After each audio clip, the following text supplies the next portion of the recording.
gis nga taximan baa ngi nii pan na taximan ah incroyable à Dakar incroyable incroyable incroyable incroyable. Les gens pataugent dans l'eau. Grand Yoff et Dakar, on est au niveau du marché Grand Yoff. Donc vous voyez ici. Donc tout est inondé, tout. Donc on dirait on est dans un lac. Tout est inondé, tout.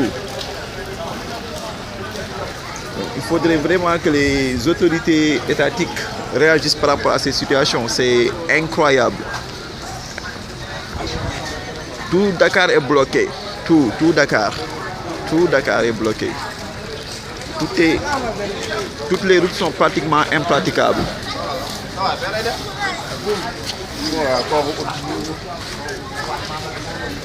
Tout est bloqué. Dakar et sa banlieue sont totalement envahis par les eaux.